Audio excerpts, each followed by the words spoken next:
Welcome to Between Two Studs, and I have lots of studs with me here today, and today we're talking about Lego themes. That's the theme of the podcast, is themes. We all have a unique perspective because we see the themes on the other side, the aftermarket, after it's been sold by Lego and in Walmart and Target. So we're going to talk more about the hows and the whys, and maybe our predictions on what will happen in the future. I'd like to first introduce our panel. From my left down, we have Angie. She's representing our Friends and Elves expert. And Disney. And Disney princesses. Disney princess. Mm-hmm. Feminine stuff. Not Disney Star Wars, not Disney Marvel. Disney is all-encompassing Are they really now. that big? Yeah. Chris, of course, the owner. He also has a long history of just selling different licensed themes and unlicensed themes. So he's a long-reaching knowledge of what things are worth, how things perform in the aftermarket. And then Mark, who you guys all know is a master mock maker, but also he works up front a lot. So he understands a lot of the sales and the commerce. And also, spoiler alert, he wants to rant about Castle. So we'll let him do that later as well. Just a little bit. Just a little bit. All right, starting off, I'd like to start off with the 2019 report. And yes, this is 2021 as of the recording of this video, but all we have is the 2019 report of Lego's top selling by themes. Mm-hmm. Now in the store, we don't really keep track of what themes sell well, but we do have an understanding because we're stocking the shelves. Mm-hmm. Which shelves empty the quickest. Mm-hmm. And I want to list these themes, and then you guys tell me your perspective on the resale market. Does it match? Is there a discrepancy? Number one,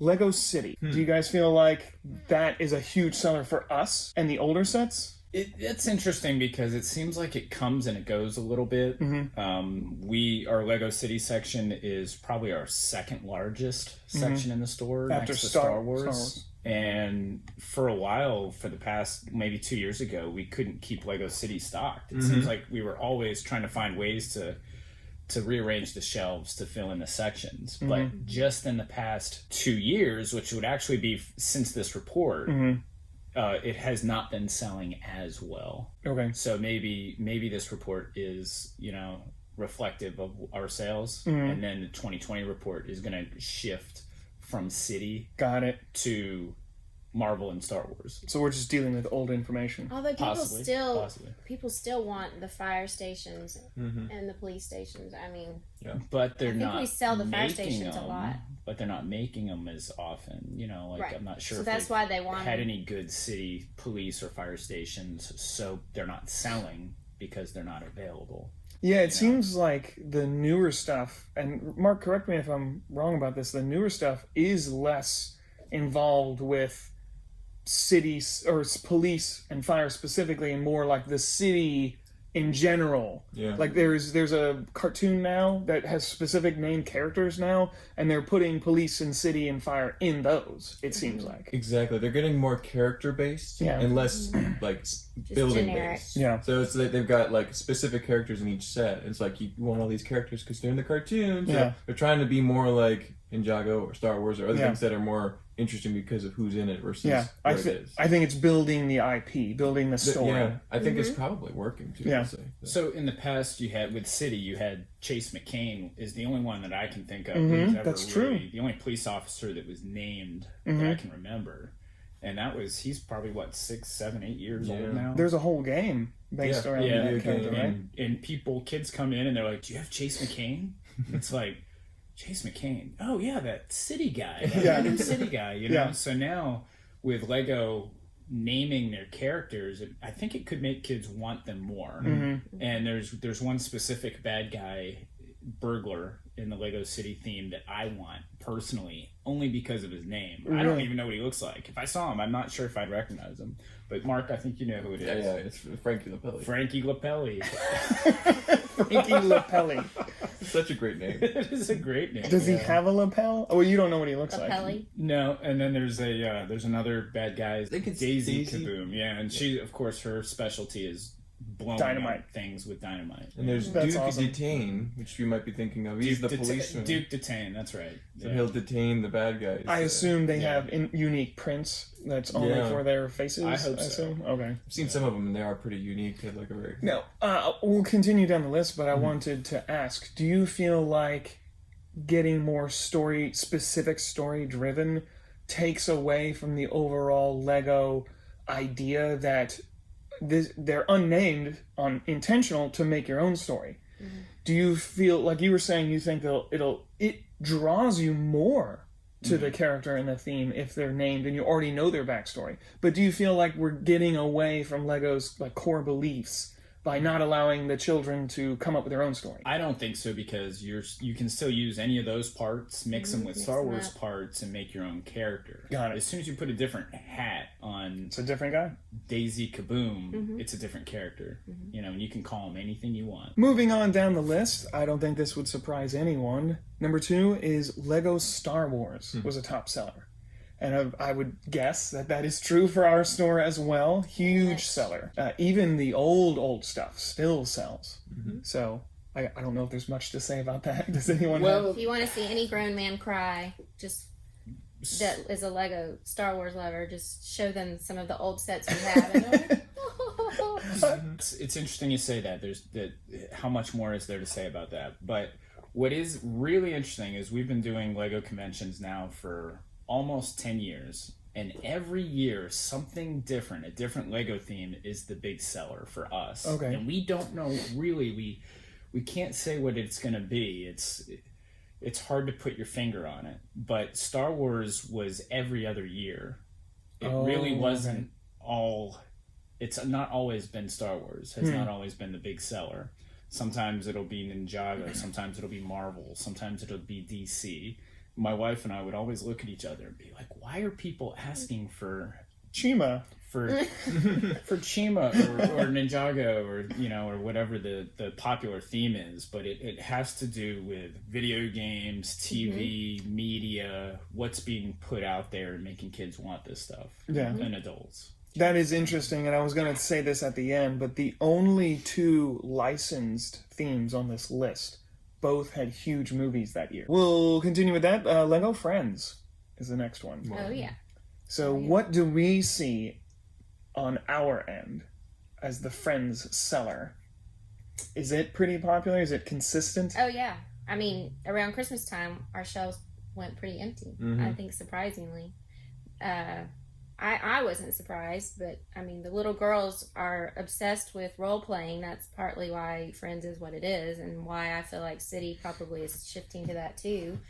But the girls are all about the role playing, and the beauty of our stores, we sell so many of the older sets, and when these girls Google Friends they're shown a lot of older sets. So I have many parents say, my daughter was online and she saw this, and we called the Lego store and they said they hadn't made it since 2014, and they gave us your name. Do you have it? And most of the time we do. Yeah, I mean. So let me ask you this: are there as many adult collectors for Friends?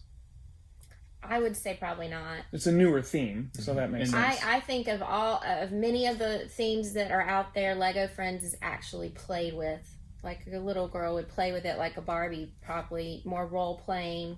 I don't know of many adults. I mean, maybe there are a few, but I don't know of many that have come in and at least talked to me that they're collectors and, I've been looking for this set, like they do the other themes. Friends is their daughter wants a juice bar, and so they're going to go find a juice bar. And they're going to play with it, and they're going to maybe build their city. But they play with it. They literally play with it, which is typical for girls. That's an interesting thing I didn't think about. I think, most guys, in fact, you hear parents complain about that all the time. My kids put it together, then they never touch it. Yeah. Whereas, the little boys will play with it, and the parents just want to glue it so they can just play with it. So at a young age, everyone wants to role play with it. But as you get older, I guess the girls are growing out of it because they just think of it as a role-playing toy as opposed to a collectible. Now, 20 years from now, it will be very collectible. Why is that? People are going to want to their kids to have the same sets that they had, and then they're gonna want to relive it, just like Castle in Space is getting really, the classic stuff is really skyrocketing in price right now because the adults want to relive their childhood and have the sets that they had. So you and I were just talking about that classic Stephen Keaton Batman, and I said, "Ooh, this is the one I had when I was a kid, but in minifigure form. I want this figure." Yeah, because it looks just like Michael Keaton in that, with the rubber cape and everything. Yeah, Friends has only been out since 2012, so it has lots of room to grow. But it is very, very popular used here. Okay. Very. Are people willing to pay the big aftermarket prices as much for Friends? I assume so. There hasn't been a difference. The one thing I'm thinking of is Friends in general is a cheaper line. Not cheaper as in quality, but price per part ratio and how much stuff you get for a price. They're not paying licensing fees. Yes. Yeah. If they quickly research how much it's going for on other sites, they'll realize we're a fantastic deal. So if they don't know, they're like, wow, that's kind of expensive. Like, check Amazon, it's double that. A lot of times if they make a comment about the price, I'm always quick to tell them, well, this hasn't been out in many years, and we're one of the only places you can probably buy it and be guaranteed that it's complete. All right, then we have Lego Classics, meaning the boxed sets of bricks and the plates and things like that. Is that surprising to anyone? It is at first, but when you think about it, it's what a lot of the adults that come in here, the grandparents that come in here, are asking for. I just want a box of classic bricks. And they don't even know that Lego calls it the classic bricks. And they just want, that's what they want their kid to play with. They don't want a specific theme. They don't want guns. Build it yourself. They don't want minifigures. They just want blocks. Or they don't know what the theme the child would want. So they just want to have bricks at their home that the kids can come play and put it away and be done with it. So I can't remember one situation where a kid has bought a box of classic bricks. But the adults It's always an adult buying it for a kid. Or a gift. Yeah. We sell a lot of that, right? We do. Yeah. Maybe us not so much because we have our Pick-a-Brick.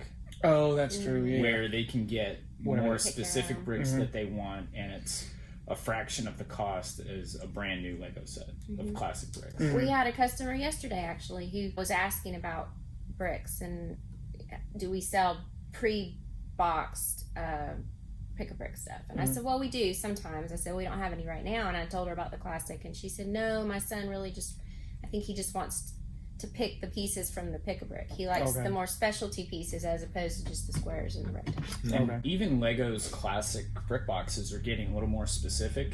There's one out right now that has comes with 2 light bricks, and it shows them making shadow puppets on the. They've had wheels boxes come out. Some of them have minifigures now, too, right? Yeah, they have. Or do they? Generic minifigures. Yeah. Next on the list for top-selling Lego themes by Lego, this is Lego's report from 2019, Lego Technic. That's shocking, but I know. It makes Why sense. is that shocking? Because it's like Lego is more system-based versus Technic-based. That's kind of like an offshoot. And we do sell quite a bit of it. People are always coming in asking for gears and stuff. But that's the one theme we don't have a lot of. Yeah, we never have a lot of it. And it's hardly ever do we get a brand new one. They're always the certified pre-owned. Yeah, or built. Or built, because we get a lot of people asking, but we don't get a lot of that traded. Because Technic's not a good display piece. I don't think Technic really looks great when it's built. You might be proud that you built it, but they're difficult. And so you might like to look at it. But when we sell Technic sets, people are usually bringing them home and disassembling them and reassembling them. And we typically don't disassemble them because it is so difficult. Time-consuming. I don't know if you guys know that, but it's almost more than regular system is very difficult. A huge Lamborghini, we're not going to take that apart. It's almost not worth our time to pay someone to take it apart. It takes so long, and it's difficult. You have to have a lot of hand strength with those little pins. I've taken many apart, and after a while, I'm asking Chris, can we just get one of the teenagers to do it? Because I'm going to get arthritis. They're hard. to do. Okay. So that was our first surprising one on the list. As far as resale. For being up as high as it is, for me. For resale, what do we see? Do those things fly off the shelves? Do those things sit a while? It's consistent, but it's not like a huge rush. Okay. It's like we get a lot of requests, but we typically don't have a lot. It's number 5 on the list, you said? Mm-hmm. I don't know if these are ordered up top, but these are the top ones of the entire year. I don't know if they're in an order. I would say it could be number 5 on our list if we were selling new sets. Okay. So, that is something people want to put together, like you said. Yeah. Whereas a lot of the things we sell are already put together, so they're not going to buy a pre-built Technic set. So that might sit longer. But our brand new Technic sets, it's possible that it's number 5. Yeah, if we got that. Yeah. Okay. And last one on the list, Marvel superheroes. Of course, 2019 saw Avengers Endgame come out, so I'm sure if we were to dissect that even more, it'd be Endgame sets and not generic Marvel. I don't know. It makes you, at least for me, when I kind of came into the Marvel halfway through the filming of all the films, so and I hear a lot of people, they saw one of them and they're like, oh, I want to know what all the others were. So I feel like we sell everything. So on the back end, as a reseller, we see wants everything. It causes a movie, the Endgame movie, causes people to go back and just want all the other sets too. Yep. And I think we saw the same thing with Barracuda Bay, the pirate set when it came out. Yeah. When that Pirates really hasn't been a big seller for us over the past few years. But once Barracuda Bay came out, now people want the vintage sets. They want more pirates. I mean, pirates are... I would say, everything's very cyclical for us. Pirates is up there in the top 10 right now. Yeah, for sure. Because of Barracuda Bay. It kind of raises the awareness, the zeitgeist of what people are aware of. So you mentioned Avatar: The Last Airbender. When Netflix got that series, and then Netflix made a big to-do, hey guys, we got Avatar back. Hey, we have the whole series. You said the Avatar prices, the 2 sets Lego made, went way up. And people were buying the figures. Oh, yeah. I wanted to talk about some of the themes that do the opposite. Some of the themes that are surprisingly low on the resale. Now, you mentioned to me specifically those early, middle 2000 Batman sets are almost still at retail. So if you want any, we have them. And but they're almost, they hardly went up at all, because we base everything on the free market of Bricklink and what people are willing to sell it for. So can you guys kind of guess, or do you have any ideas of why that is? Why that one? Because you think Batman, he's one of the most famous superheroes in the entire world. What's going on? Well, for one, there's a lot of Batman minifigures out there on the market. So he's one of the few figures we actually have multiple drawers just for Batman. Okay. So on our spare minifigure wall out there, I don't think we have any one drawer for a Marvel figure. Maybe Spider-Man? Maybe. I think he's sharing a drawer with somebody else. Oh, he is? Okay. Yeah, it's Spider-Man and somebody else. Okay. Whereas, and with Spider-Man, it's all like the same figure. They put the same figure in every set. But with Batman, he's got his own drawer, and it's a big drawer. And he's got his own drawer in our graveyard. It's a big drawer. There's so many different Batmen, and they did make the same one over and over again, and they kept putting it in the same set. They did the same thing with the bad guys. The Penguins are all very easy to get. Mr. Freeze, and DC has not enjoyed the movies, the success, the success of the movies, the acclaim. It has a lot to do with the movies. Honestly. It does. Yeah. It does. And that goes back to what we were talking about earlier. Is it's the media that really drives the sales, and so in some regards, it's easy for us to predict. Oh, this big movie's coming out. These sets are gonna go like hotcakes, but if the movie flops, if it's not a good movie, maybe not. You were telling me a story about when you went to the conventions. Do you think, and you mentioned that it might be more of a supply and demand. Now, Lego doesn't give numbers on how much they make of what. Yeah, so we go to the Lego conventions, and Lego doesn't sponsor the conventions that support Lego, but they do donate sets and prizes to give away at the conventions. So Mark has attended a lot of the conventions, and you see the sets that they're donating aren't brand new sets that are on the shelves at the store. Of course, there's sets that have been discontinued for about 5 to 10 years. And some of those sets have actually gone up in value quite a bit. Some of them might have been damaged in transit, so you've got damaged boxes. But other sets are just sets that never sold, and maybe the demand wasn't there for those sets. One of those sets that I'm thinking of is the Exoforce Dark Panther. It's a purple set, and it was one of the bad guy sets. So the drones, those sets weren't as popular as the good guy sets. They're the anime style sets. They have the cool hair. It seemed like all the good guy mechs are better sellers than the bad guy drone sets. So that's one of the neat sets. I love Exoforce, so when I see these kids walking around with these brand new boxes of Exoforce sealed in the original box, it's not worth a ton. It's maybe $20 or $30, but it's like, oh man, that's so cool. I'll give you $30 in trade for that. Yeah. You can get whatever you want from me. And then you see poly bags that might have been for prizes with Lego. If you and you get a lot of the same poly bags over and over again. I mean, gosh, that must be surprising when they pull out these sets, these sealed sets that are 10 years old. You said they're typically not sets that flew off the shelf. They're typically stuff that they're found in a warehouse somewhere. They're what can we do with okay these sets. Yeah, they're not something that would have sold on the shelf at Walmart. But the pristine stuff is always stuff like, oh, okay, you're giving us your trash. Thanks. Well, one man's trash is another man's treasure. That's right. We'll just start at the end and go down. Or we'll start with Angie. What do you guys think makes a good theme? Why do some themes flourish and some themes fail? Well, I can speak to Friends, Disney, Elves. Again, from a girl's perspective, the mini doll. I think what makes a good theme for the girls is that they get to role play and they get to become one of those girls, go into the scenes, be a princess, the dragons are what draw people to the elves now, but I have to go to the role play because there's not the collection factor there.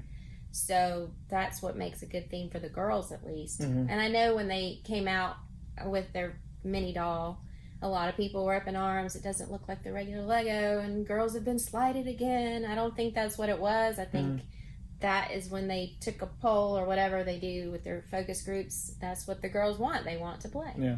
So for the girls, I think it's strictly that kind of thing, role playing. Put yourself in the position of that child and you identify with that, and then you play as if you're in the city. You mentioned, while we're on Friends and Elves and that sub theme, you mentioned that Elves, when it was currently airing and you could get it on the shelves, that we couldn't sell it. It didn't sell at all. It was a struggle. Yeah, we had a lot of extras in the back. And now that it's 3, 4, 5 years after the fact, we can't keep them on the shelves, and they command really high prices. They really, really do. Do you guys have any explanation as to why? It's almost like the afterthought. It's like, those sets were cool. I'm going to go back and get them. You always want what you can't have, and maybe that's kind of what it is. A little bit. We can't get it. Angie's right. A lot of it is that. Also, at the time they were coming out with elf sets, they're the only dragons that you could get at the time, and people wanted the elves, even the boys and the adult men. They wanted these dragons because they want dragons and they can't buy dragons. So that's one reason why they're buying them. But also, they were coming out with the elves cartoon, and I didn't watch the cartoon, so I don't know if it was good or not.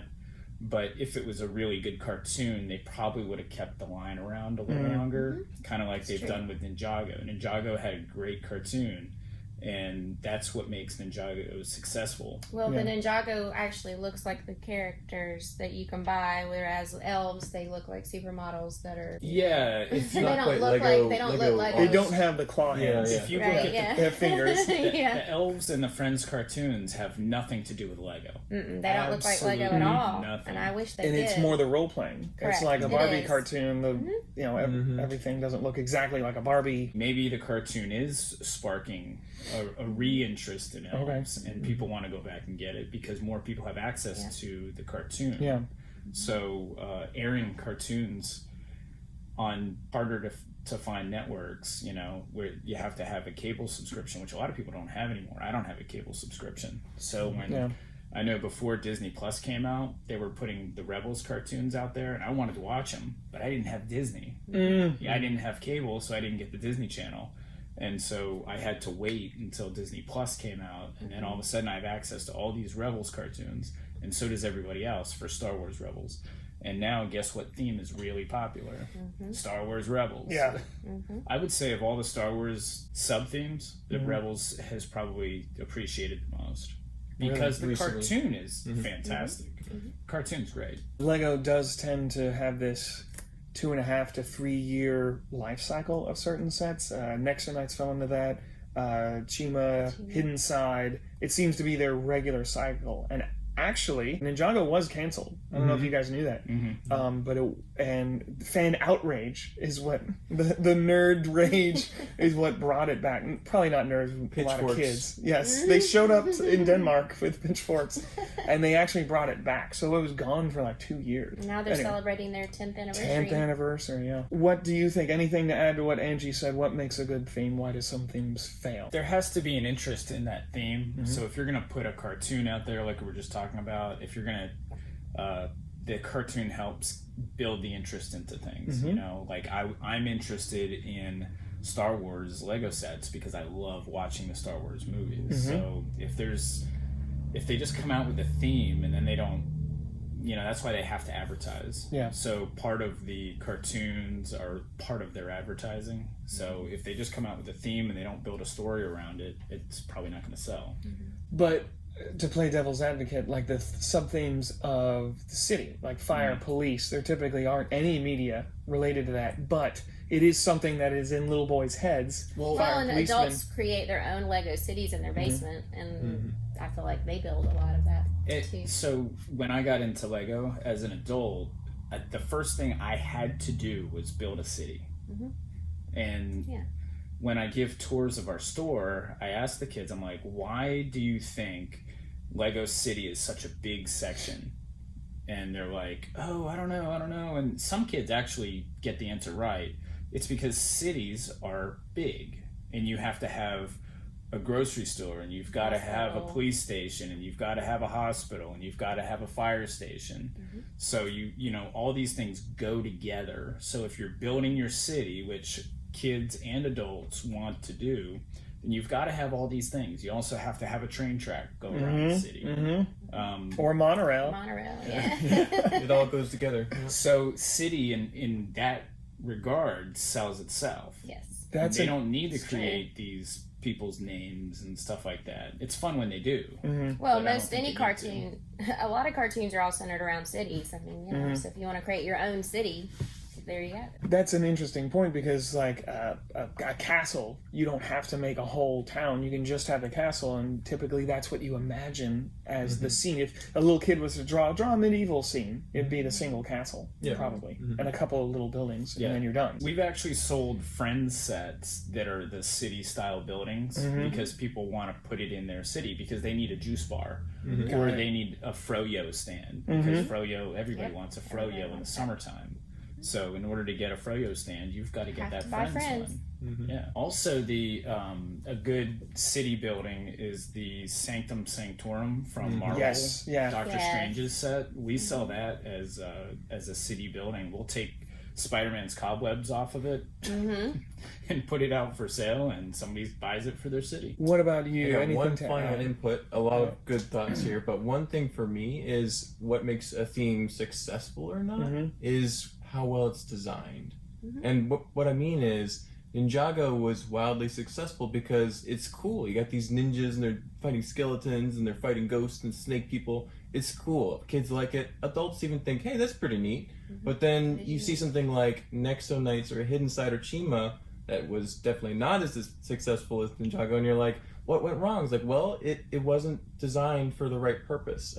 Friends is designed to appeal to girls and the feminine side, and it's just... And it does. It really does. It works. Nexo Knights was kind of based on Ninjago because it has the colored heroes doing things, but it wasn't designed right because it didn't appeal as much to kids. Well, it did to some kids, but not as widely as Ninjago. It didn't appeal to adults as much. It has cool pieces, cool designs for the sets, but the story, the overall look didn't work.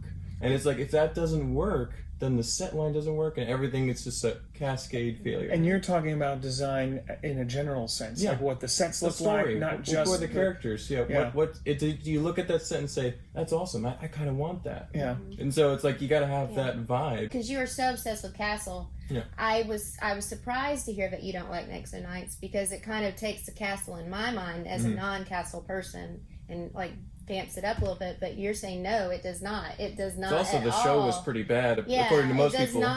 It doesn't help at all. It doesn't appeal to castle people at all, which I feel most like would be great buyers for it if it had been designed better. I think the reason why it did not appeal to castle people, I think that's what Lego was going for. I think that is right, and they failed. It didn't appeal to castle people because you couldn't make a few minor changes to the sets and then say, oh, there's a castle. It's so specific. Yes. That's a good point. It has weird neon colors. Yep. It was blue. Yes. It wasn't like it was gray with future stuff put on top. Yeah, you're right. Which is what Ninjago does. And I want to go into this more when we do our Ninjago. But Ninjago, you could take a few pieces off some of those buildings and bam, it's a Chinese building. Or it's a castle building. Or it's a castle. Or that looks just like a Japanese market. I only have to change a few. Nexo Knights, that was impossible. Right, that's why I said because of the colors they chose. And some of the he would have liked it, but I'm like, oh no, he wouldn't at all. Chima suffers from the same thing. You can't do anything with a Chima set besides Chima. The Chima figures are unique and they're kind of cool in a way because they've got a wolf mask. Yeah. Like, because if you're looking at your Lego City and you've got a Chima figure, what is that Chima figure? It's not an animal. You know, the animals wolves don't walk around on 2 feet. You know, with armor. Really, all that guy could be is a guy wearing a mask. Going to a Halloween party. And... It wouldn't fit in your city. It just doesn't work. Same thing with Nexo Knights, honestly, because they're just like these space knights. They don't fit in knights. They don't fit in space. They don't fit in city. They don't fit in Ninjago. It's interesting that you mentioned Chima specifically because it felt like if you go and watch reviews of those Chima sets from the time that they were made at the time, people ranted and raved on the design of the figures. Lego upped their game on the prints with Chima, but it wasn't enough. Well, it wasn't that it wasn't enough, it's just it was too specific. It wasn't something that adults were as interested in by far. I mean, like, you can often tell how popular something is with adults by if they mock it, like they make a creation for it or they upgrade a set. And you know, I saw like 1 or 2 Chima builds, and I haven't seen any since. Personally, I like the fantasy stuff. So to me, I really like the Chima minifigures because to me they were just another race in my fantasy thing. Cool, But you're right, I didn't care about the sets at all. There weren't any cool big sets like, this castle looks like a lion. Exactly. So overall design is a huge factor. It's like if the idea isn't working, if it's not targeted at the right demographic, if it isn't working, it doesn't work. It's totally maybe based on the story. If the cartoons and the story's not popular, the line just doesn't take off. Don't we have to admit that Nexo Knights is coming back, and that's because they're airing the cartoons? Right? It could be. So we do have more people asking for it. It's going up a little bit. It's not a top 10, and they're asking for it because they can't get it anywhere else. And the prices of the figures are skyrocketing. Right. Because they're so unique looking. Yeah. I think that's why they're skyrocketing. I really liked, again, because I appeal to the more fantasy elements, I really liked the bad guys. So when Nexo Knights was out, and even afterwards when I found them on sale, I bought a lot of the stuff of the bad guys because they didn't have to be Nexo Knights. There was no future thing. They could be just monsters. They were just flaming monsters, rock monsters. And they came out with the rock monsters, and actually there was a official Lego Nexo Knights book that had different spells and stuff. It was just, ancillary media to sell stuff. But they had a bunch of different types of monsters in it. And I so wished the theme kept going, because there were tree monsters, there were swamp monsters. I said, that would be so cool if they actually made a minifigure, and of course... It was gone. Never got to it, What do you guys feel about themes that try, in my opinion, to pigeonhole a technology component? with it. So Nexonites did that with the app, the downloadable little powers. Exactly. Hidden Side. Yeah, I was gonna say Hidden Side did that. What about this new? Well, I was gonna say Mario, but that's the different. Well, even Mario, I would put Mario in that. What do you guys think of that? I'll give you a story to kind of give you guys time to think. Was it someone at the Lego store? Or one of you guys? I can't remember. I talked to so many great people. I can't keep it straight. He told me that the parent buying the set said, "Oh, they can play with their phone with this. That's cool. That was a seller." They did the opposite. They said, "He has to play with his phone on this? I want him off his phone. I don't want..." That's a good point. So they wouldn't buy it because of the app connection. And there's such a draw. Everyone says every year, I've been hearing this for 10 years, toys are going away, video games are the future. They've been saying that for 10, 15 years. Toys are still here. Oh, yeah. Because there is something about playing with physical things. I don't think it's ever going to go away. Now, because the children are obsessed with and adults are obsessed with their media, I think we're going to go see a drive to go the opposite way to make it more simplified, and we're not doing that. I feel like that'll come around again, and Lego will always be there. So for me, it's what you said. I would not buy one just because I want them to get off their media and just use their imaginations. So what do you feel about themes like Nexonites and Hidden Side and Mario that pigeonhole a digital component to it? I got some thoughts. One important thing is it technology that is independent of stuff that's updated? Or is it something that will be obsolete once the app is no longer supported? Right. Because like Mario has its own little built-in little computer thing, and you boop, it lights up and does things. That's going to work as long as the battery works, as the wiring doesn't short out. Hidden Side is an app. And as soon as the next generation of phones hits in a year and a half, that app might not work anymore. Yeah. So it's like Mario, I think, is going to be fine, but things like Hidden Side or Nexonites is probably already can't use it. Because the app isn't supported, isn't updated. Lego doesn't keep investing in old apps from 5 years ago. Yeah. So, and then like Mindstorms is the same thing. Like some of those older, you need a CD-ROM. Computers don't even have a CD player anymore. So it's like some of that stuff is just completely obsolete in 3 or 4 years. And I think that's one reason that Hidden Side maybe didn't do as well. For that very reason. It was all about the phone. All about the phone. It was cool. It worked really well. If you guys ever tried it. Yeah, I'm sure it was awesome. The virtual, what do they call that? Augmented reality. Yeah. That's what they call it. It was an augmented reality. So you saw the whole background. The set was there in physical form and the set was there in your phone, but then it would start moving and the backgrounds would change. They do that in some of the stores. When you want to see what the set looks like, you take it and put it in front of the screen, and then it becomes the set, and it starts moving around, which is cool in the store when you're wanting to buy it to see what's it going to look like. Lego has always used technology. You look at some of these Duplo trains that go back to the 60s, I think. They were using electronic parts for Duplo back in the 60s. They were using sound bricks, and it works still. But it's not like what he said. It's in amazing. The set, so it doesn't. So it's independent. It doesn't update. Over the years, they've always used different, whatever the trending technology is. A gimmick. Going back to more modern technology, you've got the Life of George. Yes.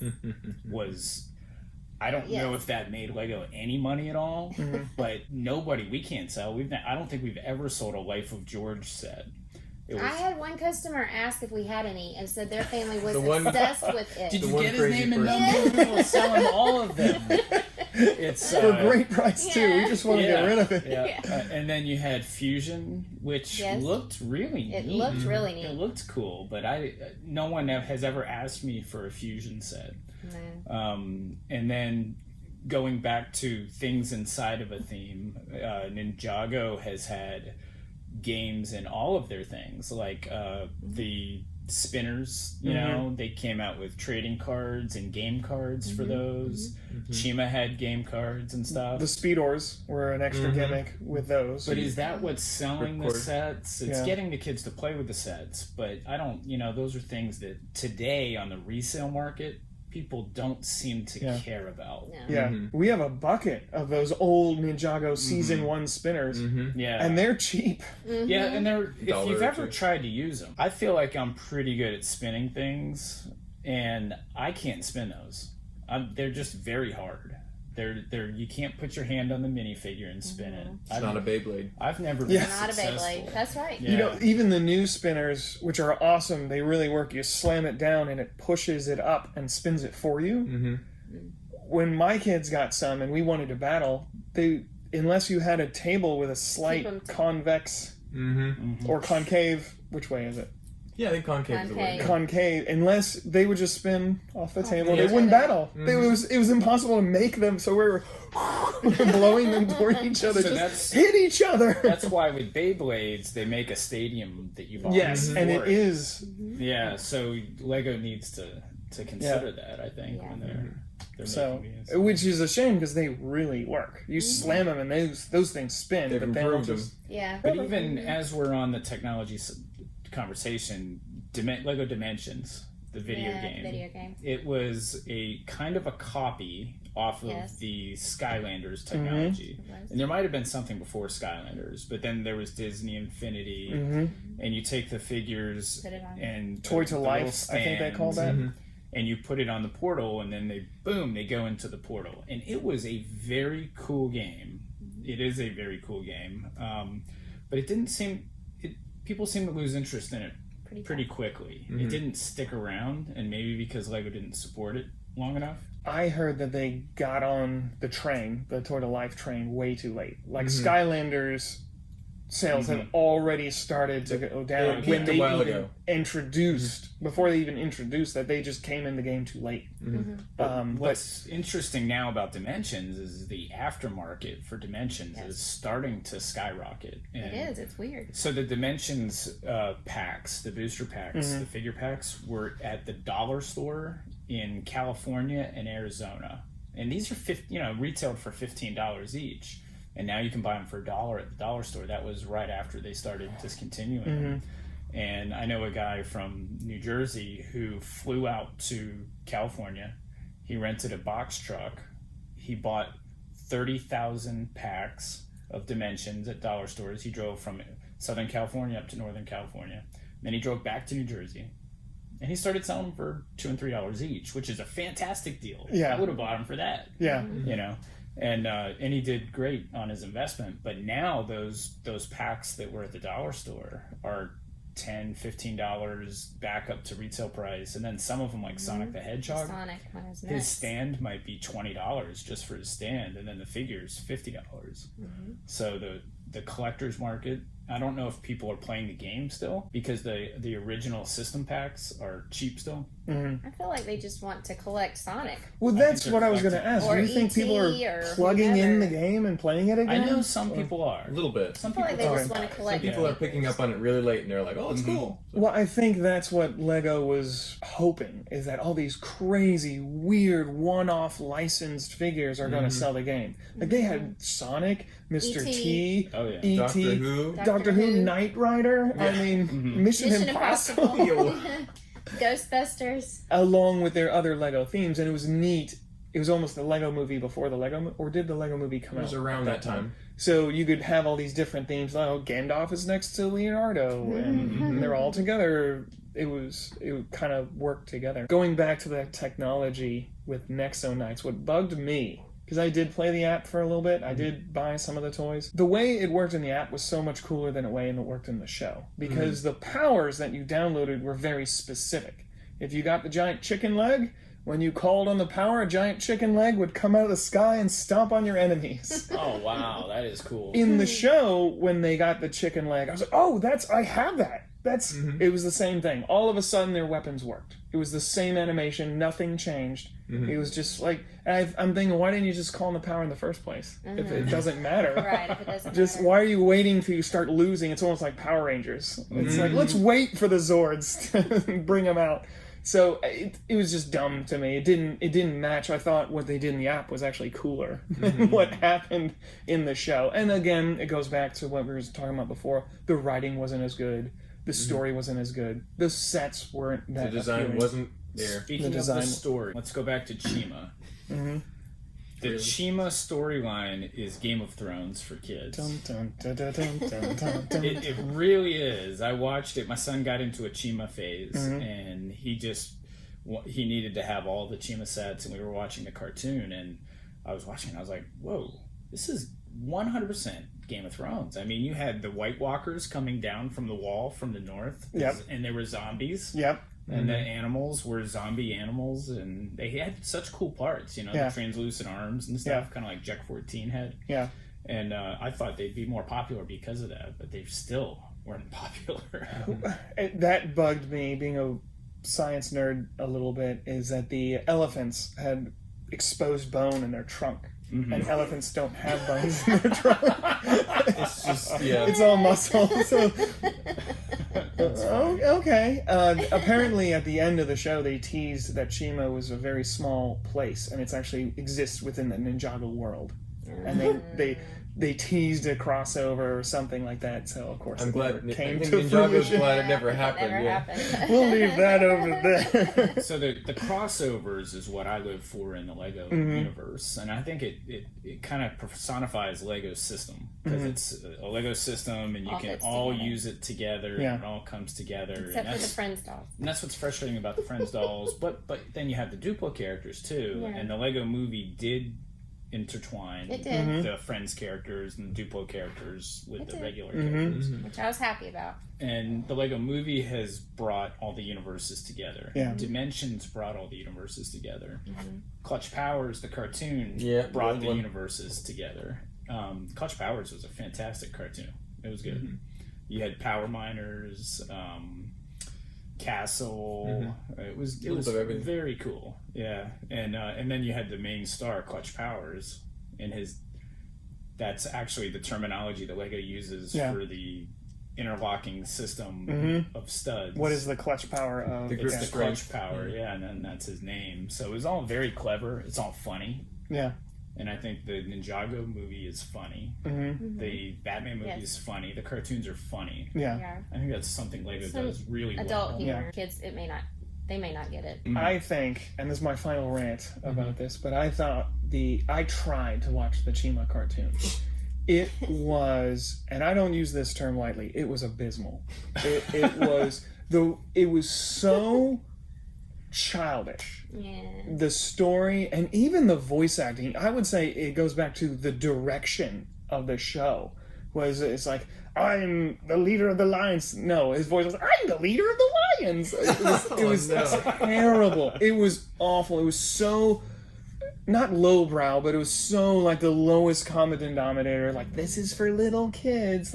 Whereas shows like probably Clutch Powers and Ninjago are very layered.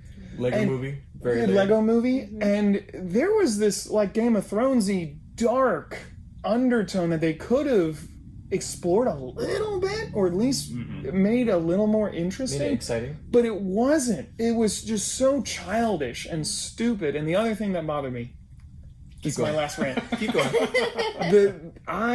The Croc tribe, I understand why they didn't do it, but they had a piece in the cartoon that was the alligator back, the distinctive back that an alligator has, and a tail.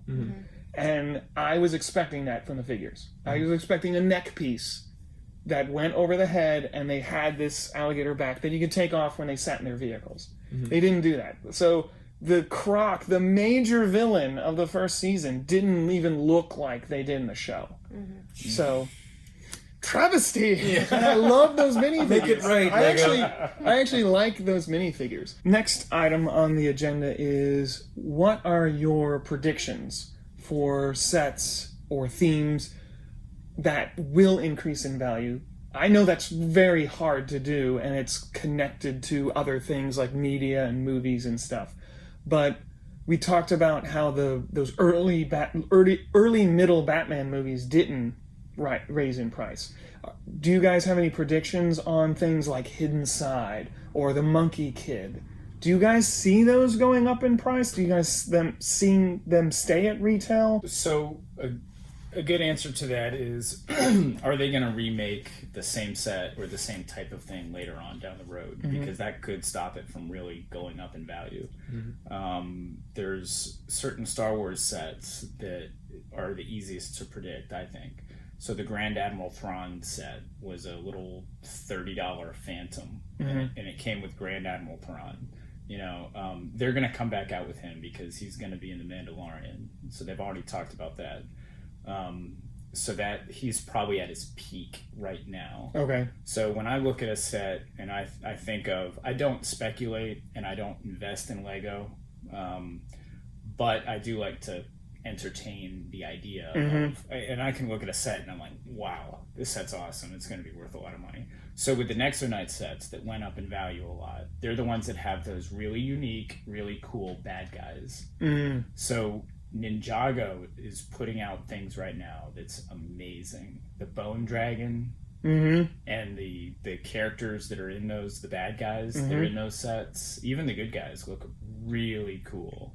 So the Ninjago sets, I think, are going to go up in value. They've been going up in value a lot. Just the ones that were out last year are already off the market and starting to go up in value. So I like Ninjago a lot, and I think they're going to, it's such a popular theme that they're going to continue to support it. So as long as they continue to support Ninjago, those sets are going to, in the short term, those sets are going to be valuable. And in the long term, the sets with the really cool bad guys are going to be valuable because people are going to want to go back and get those really unique figures. And what's odd about Ninjago is that it keeps going, that there will be a generation of children that will grow up to be us. In a sense that they want to relive their childhood, and they're going to have this nostalgia wave. And so these old Ninjago sets that we have on our shelf right now are going to be the hot ticket item for them. The thing that comes to mind is the Great Devourer. I think that was only in one set ever. They've only made it. It wasn't a great representation, but we have that set now, and it's never been remade. Who knows? Maybe they might do it in the Legacy line, but I have a good thought. I know that Lego's recently announced, and in next February they're going to release a blacksmith shop with a newly designed Black Falcon's torso piece on two of the knights. And so I think anything Black Falcons is going to skyrocket in value just because of association and nostalgia. So people who are sort of Castle fans see this set, they buy it, they think, wow, I wish I had more than 2 Black Falcon Knights. They look back and they're like, oh, that set's now $400. How about that? So what are some sets you can find on the market that have the Black Falcons logo? Just a couple of them. And just from us, there's really. Some random ones. And there are some random ones. They used it in Nexo.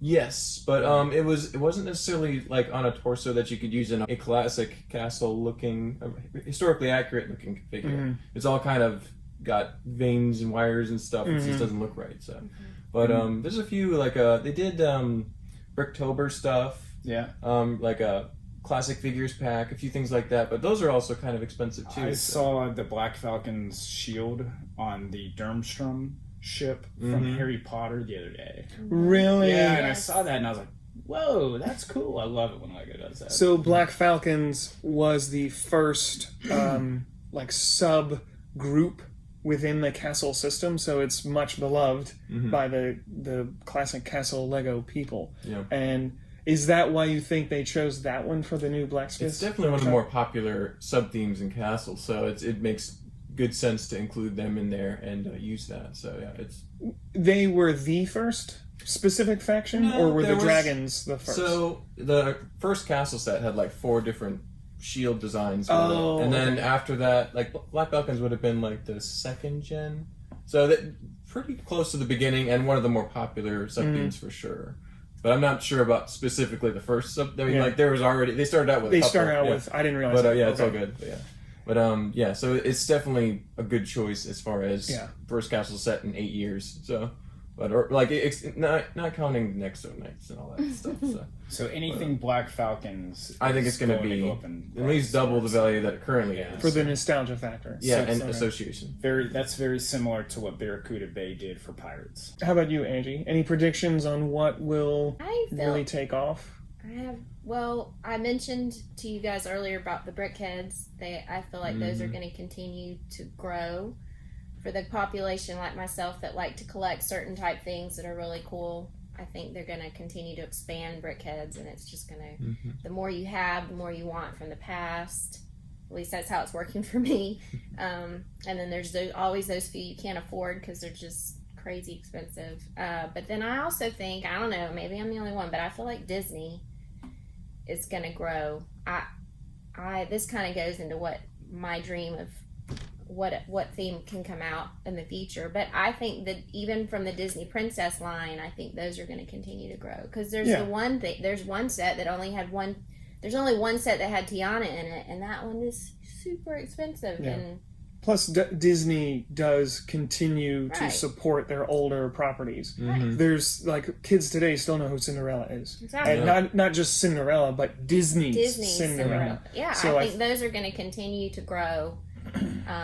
I wish they would come out with more, and I think they are as they go. But they're based on cartoons, so they know the new Rapunzels and the Cassandra and the cartoon, the enemy or whatever. I think those are going to continue to grow, and people are going to want more. I do. You told me that Lego was actually considering canceling the Brickheads line. I did not realize that. Yeah, they thought about it. Kind of like Ninjago. Kind of went away, and then the fan base was like, no. Really? And now they're coming out with Brickhead Pets, which is the German Shepherd, but I'm waiting for the Dachshund. Anyway, the Brickhead Pets, I think those are going to take off. Everybody identifies with their animal, the cat and the dog, and I think I feel like it's going to take off. I haven't stayed too current with the Brickheads. Are there a lot of licensed Brickheads coming out right now? I know they did Harry Potter recently. Yeah. But are they still doing superheroes and things like that?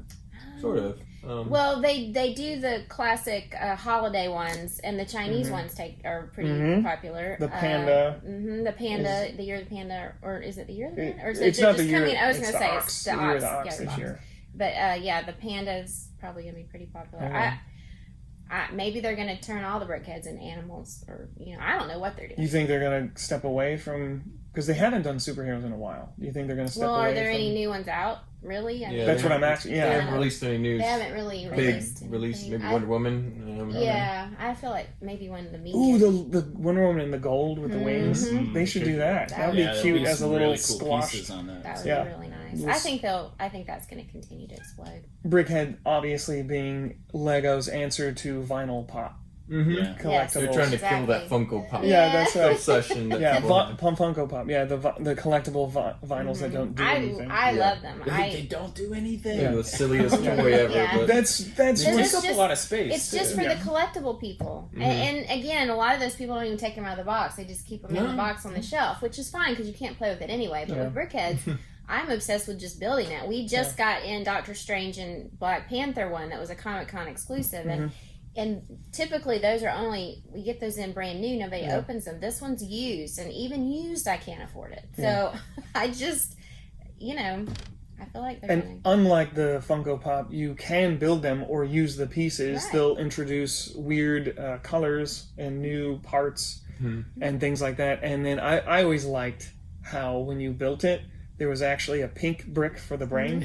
What a little cool detail. They could have chose any color, but they chose that as the brains. And some of them even have the guts. And I think the Frankenstein had a green brain or something. So neat little detail. My prediction for themes, and I don't know what'll go up. I don't think I have enough experience as you guys to really predict prices and stuff. But I personally don't think Lego will ever bring back classic space, classic castle, very sad. Ever.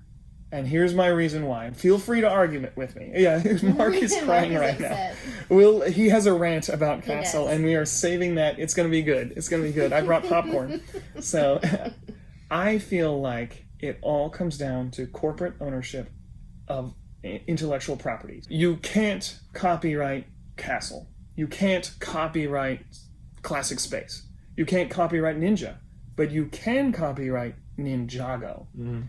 And when people look at Ninjago, they think Lego. It is connected. It is completely connected with the company and that brand, that intellectual property. So I feel that they'll never bring back these classic sets because they can't have corporate ownership of that identity.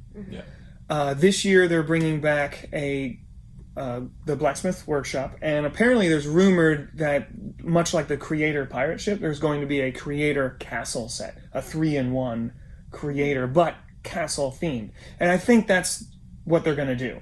Similar to the pirate ship, it's going to be this one-off thing. They'll sate the desires a little bit. And Mark says, no, that's not enough. They'll say people who want pirates, people who want classic pirates and stuff, they'll do a little nostalgia feeding to us older fans, but then that's it. It'll never come back as a theme unless it appears as a Ninjago. If it's something that's unique to their brand. But when I, as a outsider looking in, so to speak, I always, when I look at classic castle or space, I think Lego. I mean, I don't know, maybe that's just me, but you can't copyright that. You can't copyright classic castle. You can't copyright classic space. Plus, there's no real story with those. You made up the story yourself. And of course, those are older, so that's why. But I think that's what they tried to do with Nexo Knights and Chima, is they tried to, it's castle, but it's not. It's our own castle. And they just missed the mark for the reasons we all named already. Mark, literally. Yeah, they missed that mark. They didn't talk to you, and that's bad.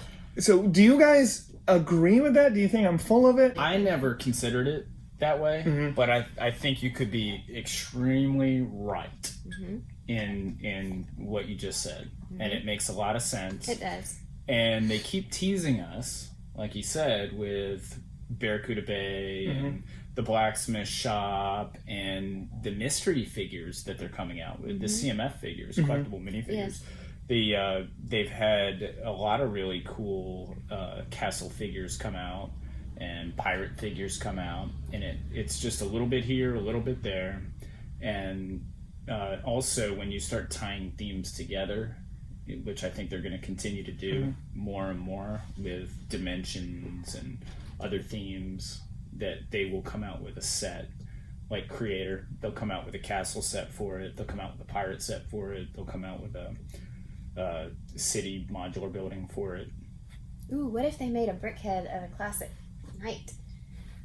I don't think anybody would care.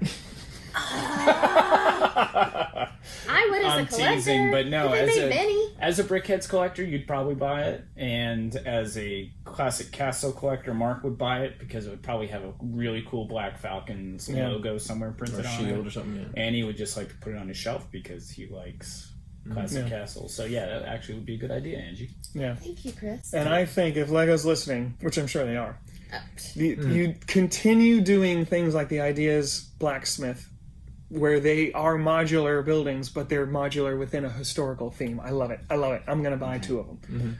Probably not, but I want to. I have a lot of things to say about this particular genre. All right, everybody put your seatbelts on. Okay, everyone ready? Okay.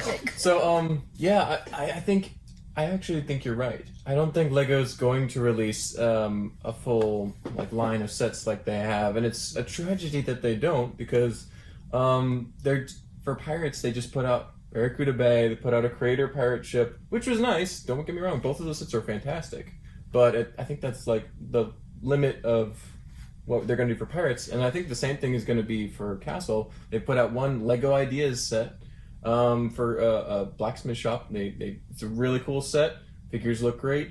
They're going to probably do a Creator set. It's been rumored, and most of the rumors that come out end up being true. Not all, but most.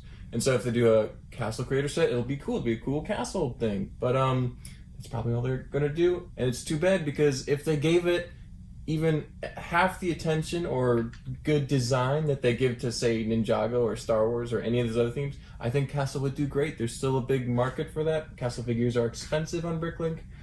Castle sets are expensive on Bricklink. Even anything that has good design. And like I was saying before, some Lego themes are not designed well. They're designed for kids. They're abysmal, like you were saying.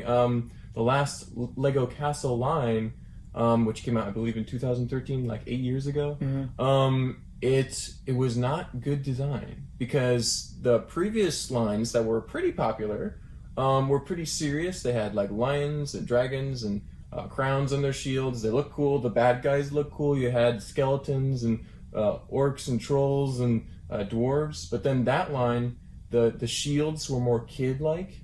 The sets were very boring, poorly designed.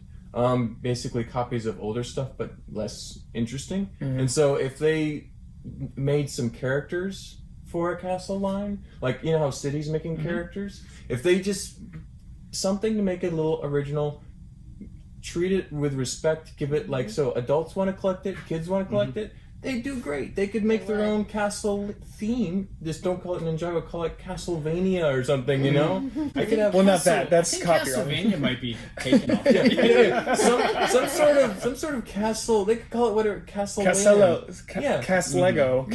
Yeah. Anyway, anything you want to call it. Castle Jago. Castle Jago. Yeah, exactly. Or Jago, depending on. And here's the thing. Unfortunately, Ninjago, in its exploration of different subgenres of ninjas, has gone to Dungeons and Dragons, and they have medieval-looking armor and weapons and stuff, and they're actually using those pieces in the latest Castle Ideas set, because guess what? They look like castle pieces, and they look cool. I think that's what Ninjago did right. The buildings, if you wanted a Chinese building, if you wanted a Japanese building, just take a few things off, and all of a sudden, but yet it's not in a historical setting, it's in a fantasy setting. So you can still have IP setting. Yes. You can sell it, it's a theme. You can still have mechs. You can still have vehicles, and it's right next to a pagoda. And it makes sense. It makes sense in the world. Yeah. And I think if they were going to bring back Classic Castle, if you want to bring that on screen to good stuff like show us. If they were to bring back Classic Castle, I think that's what they have to do. I think, if I were to guess, Lego's still healing from the wounds of Nexo Knights, but make it not in a future setting, but make it in a fantasy setting where maybe everything runs on steam power, and that's how they can have vehicles. Anything's possible. They need dragons, they need steampunk, they need all sorts of stuff. They need elves, they need orcs. They need all sorts. They could all this cool stuff. Kind of like what Clutch Powers did, or Lego Dimensions did. Yeah. And like the Lego Elves sets, they're fantastic. Have a few of those elements in those castle sets, and it'd be awesome. Make the sets as good as the Ninjago. The way the Ninjago are so awesome and so detailed, but Asian inspired. Have that stuff so awesome and so unique looking, but medieval inspired. Have it medieval-esque, where you could just change out a few parts and there it is. It's a castle. People want Ninjago city and gardens sets because they look fantastic. Even if they've never even, like, I think they're awesome. Like, I wish I had the budget for that cool set. I don't have room. If I did, I'd have all three. It's like, I've never seen the Ninjago. I saw the first season. I haven't seen the rest of the show. I'm not a big fan of the characters, but guess what? That set looks so cool. Yeah. And it would be so useful. I would want to get it. For me, I watched a lot of kung fu movies in high school, and I was big into Chinese culture and stuff. And even though ninjas, Japan, because it's fantasy and they can mesh everything they want to together, there are figures that look like... That looks like they stepped out of an old Golden Harvest or Shaw movie, and it has the classic Chinese outfit. Well, you want the one that looks like Jackie Chan. There was a minifigure that Lego snuck in, a non-licensed, Jackie Chan. In the Ninjago City docks, there is a character, just a random person they put in it. He is dressed in a sleeveless brown traditional Chinese outfit, which is exactly what Jackie Chan wore in Young Master. That character, because they were all named characters, that character's name is Kong Sung Chan.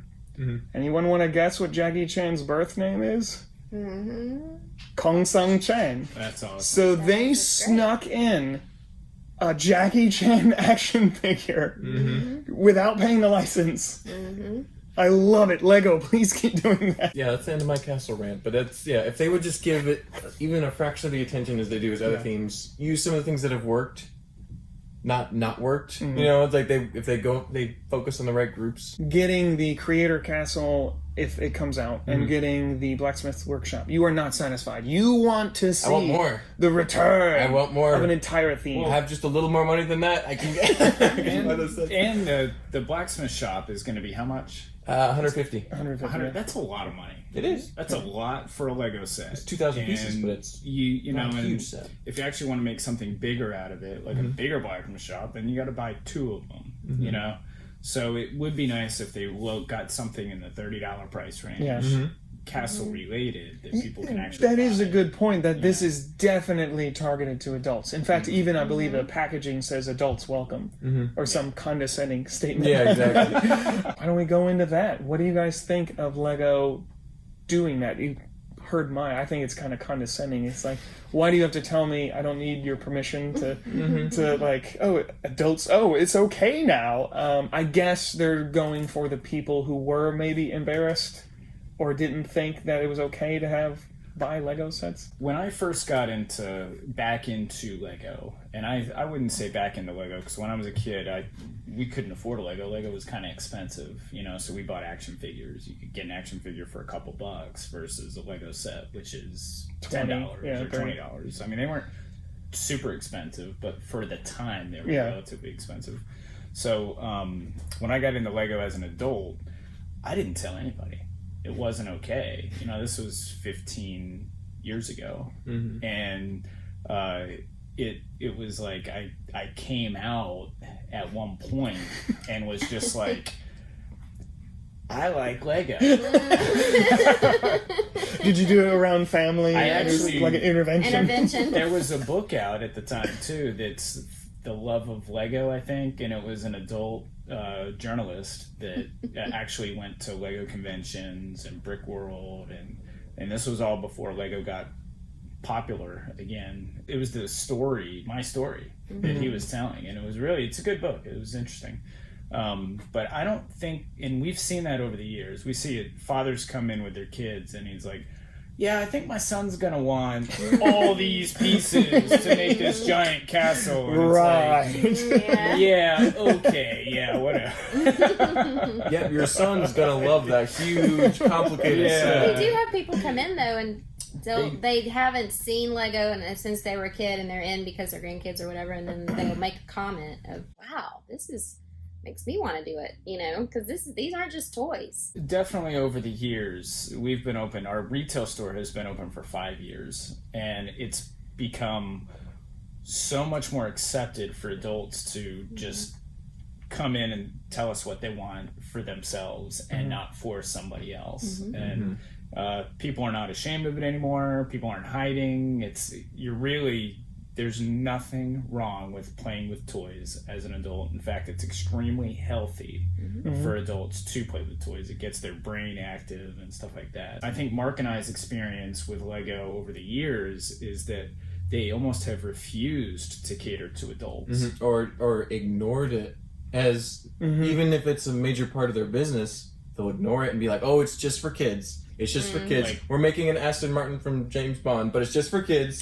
This violent movie where people have sex and get shot. Rated R movies, no. And they've not cared about adults, and they didn't care what our opinions were, but, and they really tried hard to try to bring us into the loop they've actually had Lego ambassadors that have gone to these Lego conventions, talked to the adults and the adult fans of Lego, AFOLs. And but it really didn't ever seem to matter what we thought. They just kept making the same Ninjago and Chima sets. But now, especially with the pandemic that hit the world this past year, so many people got into building Lego because there's only so many good shows you can binge watch until you finally decide that it's time to do something away from the TV or while you're watching TV. And people got into Lego sets. And you had the Stranger Things set come out, and it's an amazing, huge build. How much is that? $200. $200 retail. These aren't made for kids. Yeah, kids can't afford a $200 Lego set. What do you guys feel about Lego then being really past the mark and saying, okay, 18 plus, adults welcome?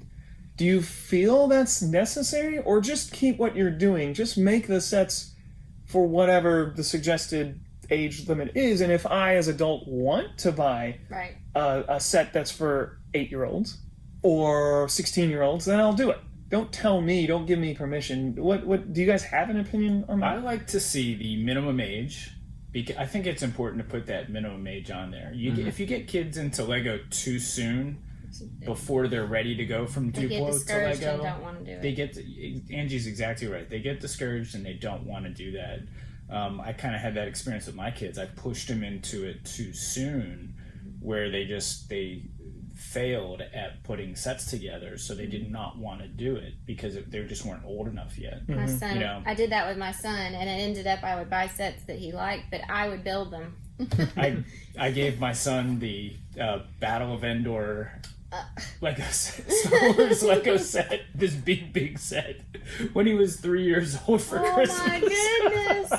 That's an example. It was I not didn't do for that. him. Yeah. You know it wasn't It's like for a him. plus 15. Yeah. You stay in the high chair. I'll build it. It's for He you. didn't want anything to do with it.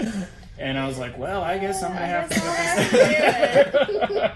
put this. So I do like that minimum age on there, because a lot of parents do come into the store, the grandparents come in and they're like, well, I've got a 3-year-old. And it's like, well, this is what a suggested 3-year-old can put together. And then Lego has the juniors line for 4 to 5. But then a lot of kids these days are More advanced. really good at building sets together, putting sets together when they're like 3 or 4 years old.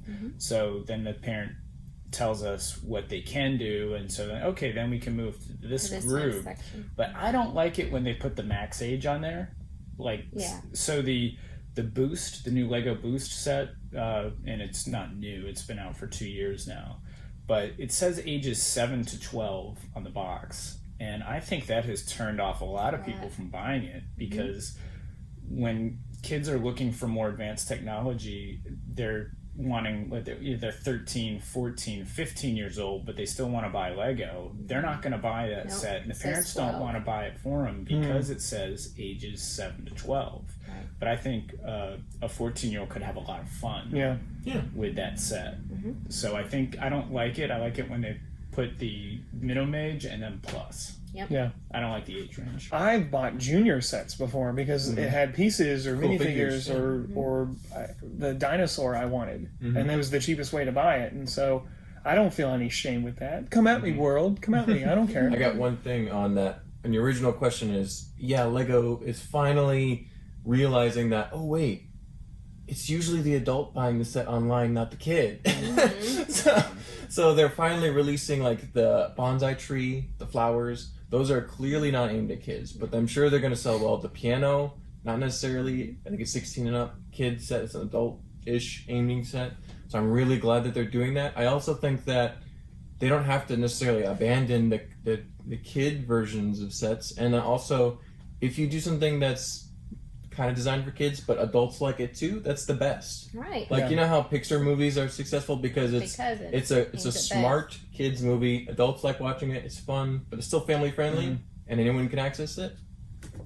So it sounds like general consensus is minimum age for sale reasons. We need to have that, but don't put a max. It's for anybody. Or don't even market it as adults welcomed or 18 plus unless it's an 18 plus because of the difficulty level. I can't remember. I saw this on a box. I think it was in a classic box of pieces or something, but they actually put the ages like 8 to 99. So if you're 100 years old, you might feel embarrassed to buy it. Very embarrassed. You're right. I like that better than the 7 to 12 though. Yeah. So to end it, we'll end on something more fun and positive. What are some themes? We'll start at Mark. We usually start with Angie. What are some themes you would want to come back? I'm sorry, come back. We know what he's going to say. You know. What are some themes that Lego has not done that you would want to see?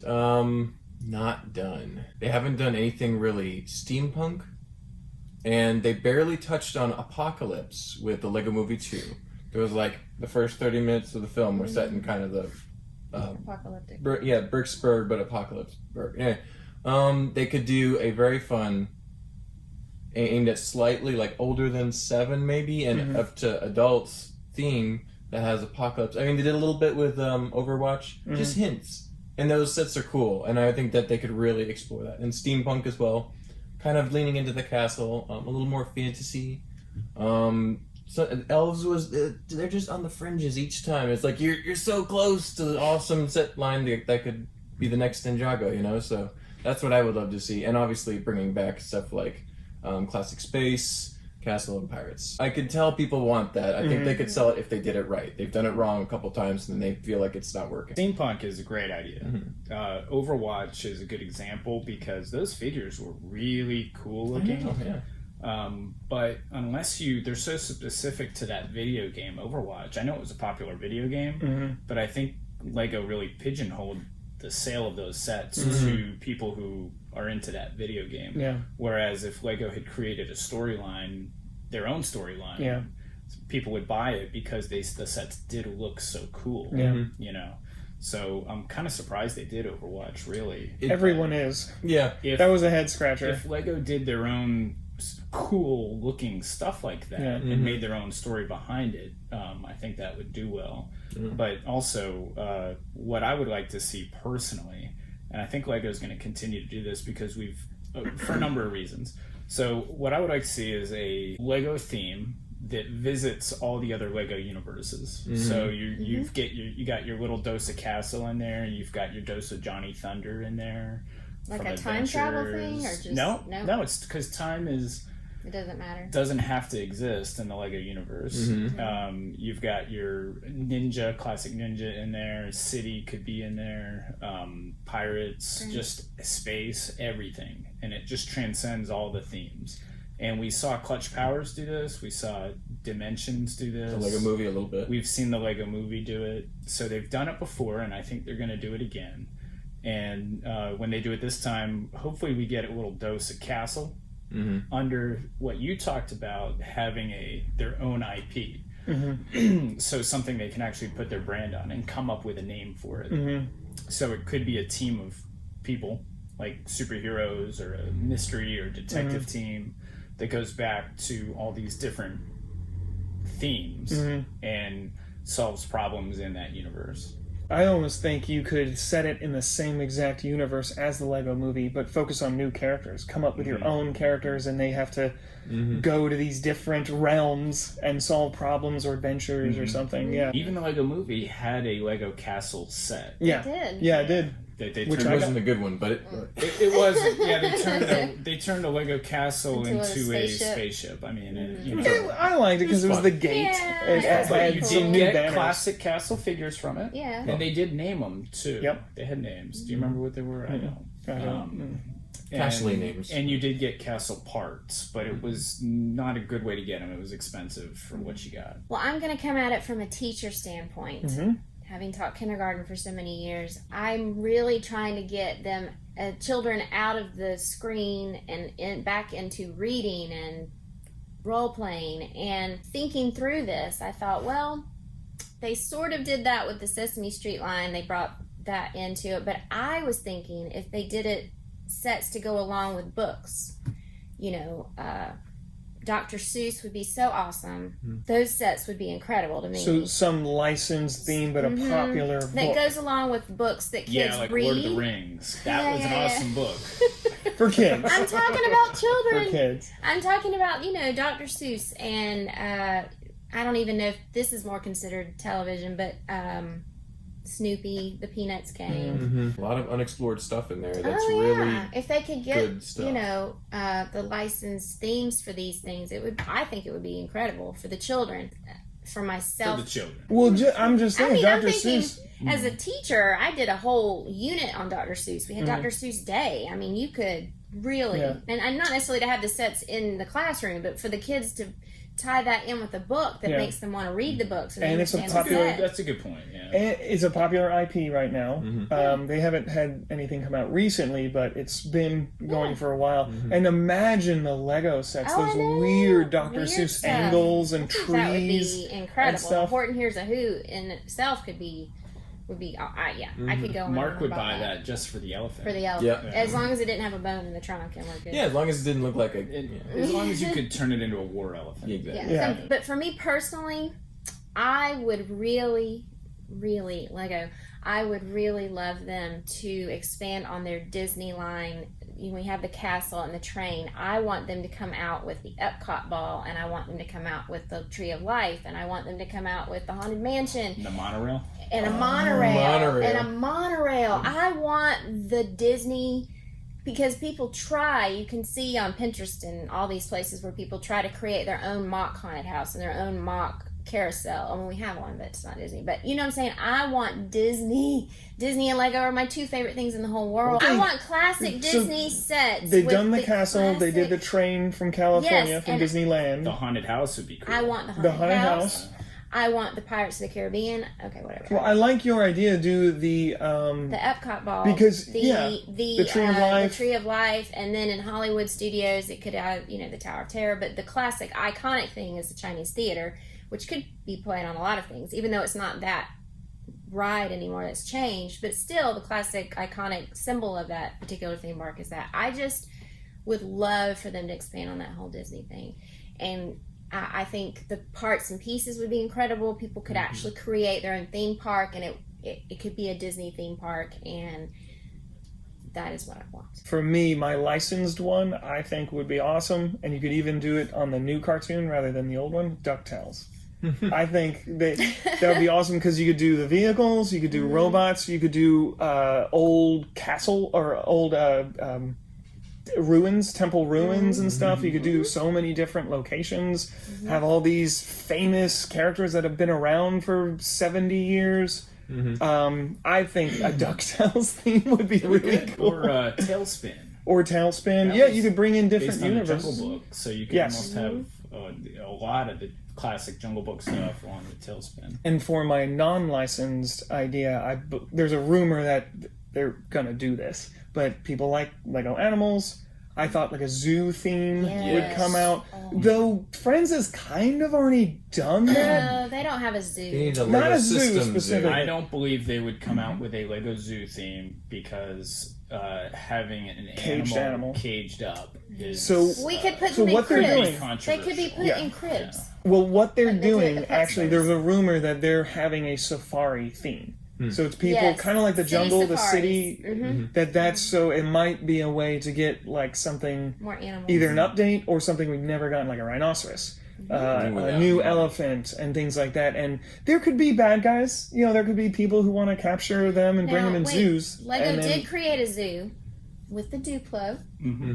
There's, we have the elephants and the tigers and the lions and the polar bears and the penguins and all that. Duplo's awesome. So there wasn't a lot of uproar on that. Maybe and a we circus. can yes, and there was a circus. Yeah, so maybe we can bring it back out. Yeah, They safari. could include the endangered species idea with that.